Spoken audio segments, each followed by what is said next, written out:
46. Kamu mau kemana? Tanya Adrian pagi harinya. Ketika melihat Naomi berdiri di depan meja rias sambil menyisir rambutnya. Aku ada janji bertemu dengan ibu dan nenek. Kami akan berbelanja keperluan bayi di mall. Boleh, kan? Ia memutar tubuhnya di depan cermin demi memastikan penampilannya sudah sempurna. Boleh. Adrian tak membantah keinginan istrinya. Sebab beberapa bulan ini ia disibukkan dengan pekerjaan. Sehingga tidak memiliki waktu untuk sekedar menemani berbelanja perlengkapan bayi. Padahal, jadwal operasi tinggal 2 minggu lagi. Tetapi, meskipun istri dan ibunya sudah berbaikan, ia masih sedikit membatasi. Kejadian penculikan Naomi oleh Erika masih menyisakan trauma, sehingga menjadikannya lebih posesif dan berhati-hati. Boleh, tapi sore sudah harus ada di rumah. Tidak masalah. Terima kasih, suamiku yang murah hati. Naomi membenamkan bibirnya ke pipi Adrian. Tumben memuji. Biasanya memaki. Ujarnya seraya merapikan dasi. Hari ini aku sedang senang. Ini pertama kalinya ibu dan nenek mengajakku berbelanja. Titik. Siang itu Naomi menghabiskan waktu bersama nenek dan ibu mertuanya dengan berkeliling di pusat perbelanjaan. Mereka membeli banyak perlengkapan bayi. Bahkan nenek Camilla terlihat sangat antusias menyambut cicitnya. Ia yang selama ini selalu julid terhadap sang menantu sudah lebih manusiawi. Tak pernah lagi ada perdebatan. Pelajaran yang diberikan Adrian cukup untuk menyadarkan keduanya. Ibu, nenek, aku mau ke toilet sebentar. Naomi meletakkan sebuah paper bag di tangannya. Tapi jangan lama-lama. Adrian akan marah kalau kita terlambat pulang. Balas nenek, mengingat pesan Adrian sebelumnya. Baiklah, nenek, aku cuma 2 jam di kamar mandi. Kelakarnya sambil tertawa kecil. Naomi segera beranjak menuju toilet. Saat keluar dari salah satu bilik, tanpa sengaja menabrak seseorang. Maaf, aku tidak sengaja. Naomi Claire, wah kebetulan sekali bertemu denganmu di sini. Suara tak asing itu membuat Naomi menoleh. Meskipun terkejut, tetapi ia tak menunjukkan reaksi berlebihan. Nona Haila, hai. Apa kabar? Ucapnya ramah. Baik, terima kasih. Haila menatap perut Naomi yang sudah semakin membesar. Oh ya, selamat atas kehamilanmu. Adrian pasti sangat senang karena sebentar lagi akan menjadi seorang ayah. Naomi tak menyahut, mengingat betapa jahat mantan kekasih suaminya itu di masa lalu. Maaf, aku harus segera pulang. Nenek dan ibu sudah menunggu di luar. Tanpa menunggu balasan dari Haila, Naomi pun melangkah. Namun, Haila melorotkan kaki ke samping, yang membuat Naomi tersandung. Alhasil, Naomi terhempas ke lantai dengan posisi perut membentur lebih dulu. Sakit sekali. Naomi meringis memegangi perutnya. Tatapannya mengarah kepada Haila yang berdiri tepat di hadapannya, dengan dagu terangkat angkuh dan menunjukkan senyum sarkas. Ups, maaf Naomi Claire. Aku tidak sengaja. Apa rasanya sakit? Ia hanya tertawa kecil. Tak pula menawarkan bantuan kepada Naomi untuk bangun. Keringat mulai mengucur di tubuh Naomi. Napasnya menjadi lebih cepat. Ingin bangkit. Namun rasa sakit yang perlahan menjalar semakin kuat membuatnya tak berkutik. Ibu, nenek, lirihnya. Siapa yang kamu panggil? Di sini hanya ada aku. Sambil tertawa, Haila hendak melangkahkan kaki. Tetapi Naomi menjegal, hingga hak sepatu wanita itu nyaris patah. Alhasil, Haila terjungkal ke lantai tepat di sisinya. Suara teriakan Haila pun menggema akibat rasa sakit dari lutut yang bergesekan langsung dengan lantai hingga menimbulkan lecet. Rasakan itu. Dasar wanita jahat. Maki Naomi sambil mengerang memegangi perut. Suara keributan yang terdengar dari dalam toilet mengejutkan Ibu Iriana dan Nenek Camilla. Begitupun dengan beberapa pria berseragam hitam yang merupakan para pengawal istana, yang ditugaskan Pangeran Hugo untuk mengawasi adiknya. Mereka pun berbondong-bondong berdatangan demi memastikan keadaan. Ibu, nenek dan para pengawal istana yang berjumlah lebih dari 5 orang itu terkesiap melihat sang putri sudah terkapar di lantai bersama seorang wanita. Naomi, Ibu Iriana buru-buru menghampiri sang menantu dan memangku kepalanya. Sebelah tangannya ikut mengusap perut. Karena Naomi terus mengerang memegang perut. Apa yang terjadi? Nak, perutku sakit sekali. Ibu. Mendadak suasana panik menyelimuti. Ibu Iriana mengusap keringat yang membasahi wajah menantunya. Melihat kondisi Naomi membuatnya semakin panik. Tolong segera hubungi ambulan, teriaknya kepada orang-orang yang ada di sana. Ayo, kita bawa Putri Isabel ke mobil saja. Para pengawal istana bergerak cepat membawa Naomi, sebab wajahnya mulai memucat dan terus mengerang-mengeluhkan sakit di perut. Sementara yang lainnya menahan Haila yang mencoba melarikan diri. Nenek Camilla menghunus tatapan tajam kepada Haila. Mengingat perbuatan wanita itu beberapa bulan lalu, Nenek Camilla sudah menebak bahwa Haila baru saja berniat mencelakai Naomi. Wanita jahat, apa yang sudah kamu lakukan kepada cucuku? Haila tak lekas menjawab. Pikirannya terfokus kepada beberapa pria yang menahannya. Panggilan Putri Isabel yang disematkan salah satu dari mereka membuatnya bertanya-tanya. Tahan wanita jahat itu. Nenek Camilla menunjuk Haila murka. Titik. Bruno berjalan mondar-mandir di depan ruang rapat dengan gelisah. Adrian sedang mengikuti rapat penting dengan jajaran direksi. Belum 5 menit lalu, Bruno mendapat kabar tentang istri tuannya yang dilarikan ke rumah sakit karena jatuh di toilet. Ia diminta untuk segera memberitahu Adrian. Bagaimana ini? Tuan sedang rapat penting di dalam. Kalau aku menerobos masuk, itu sama saja bunuh diri. Ia bermonolog sambil menatap pintu kaca itu. Tapi kalau tidak cepat diberitahu, Tuan pasti lebih marah lagi.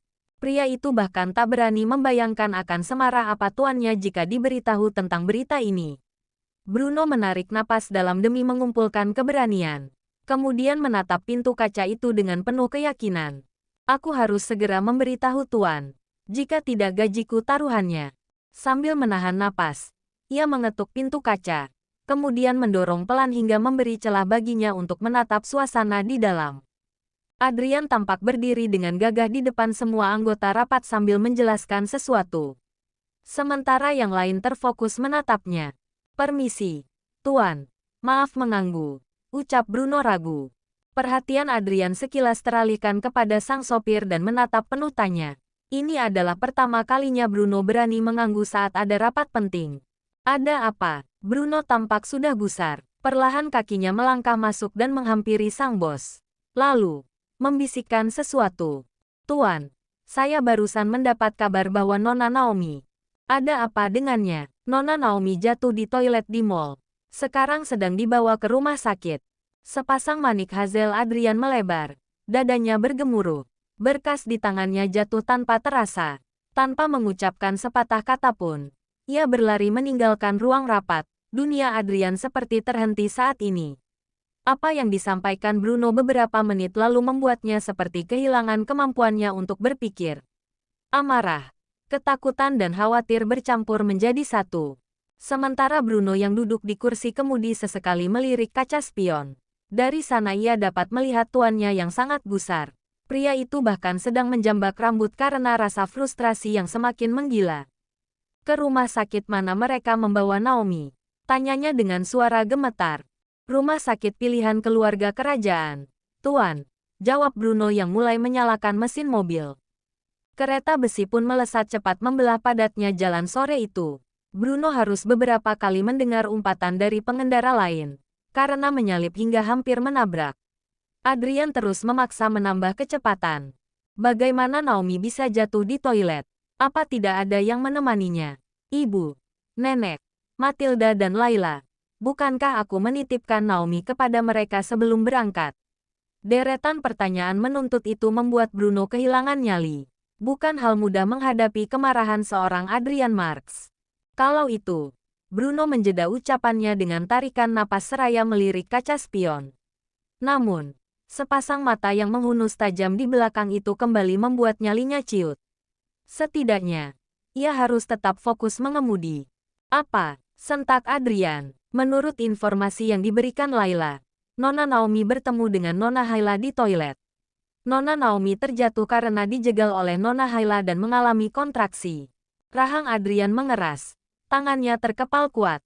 Pancaran kemarahan terlihat jelas dalam tatapannya. Kenapa mereka ceroboh sekali? Bukankah sudah kuperintahkan untuk mengawasi Naomi kemanapun dia melangkah? Maaf, Tuan. Hanya kata itu yang dapat terucap dari mulut Bruno. Lalu di mana wanita itu sekarang?